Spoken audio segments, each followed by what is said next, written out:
আসসালামু আলাইকুম, আপনারা সবাই কেমন আছেন? আশা করি ভালো আছেন। আমার ভিডিওটা যখন দেখতে আসছেন তার মানে আপনি হয়তো সার্বিয়া যাওয়ার জন্য প্রস্তুতি নিচ্ছেন। না হয় জমা দিয়ে বসে আছেন। বা জমা দিবেন। এখন আপনাদের জন্য কোনোটা ভালো হবে বা কি করলে ভালো হবে তাই তুলে ধরব এই ভিডিওতে। আপনি যদি কাজের ভিসা নিয়ে ইউরোপের সার্বিয়া দেশে যেতে চান, তাহলে আপনার সবচেয়ে ভালো পথ হবে একটা সঠিক এজেন্সি খুঁজে বের করা।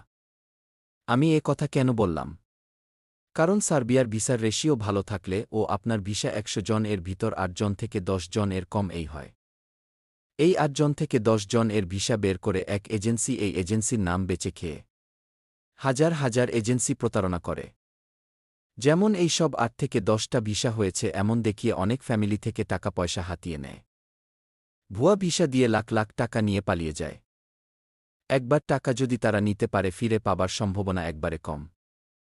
তাই যাওয়ার আগে বুঝে শুনে যাবেন। এমনি মোটামুটি ভিসা হইতেছে এখন। যদি আপনার কপাল ভালো হয় আর ভালো লোকের কাছে দেন তাহলে হয়তো আপনি ও যেতে পারবেন। তো আজকে তেমন কিছু বললাম না। ভিসা আপডেট ও খবর পেতে আমাদের চ্যানেলটা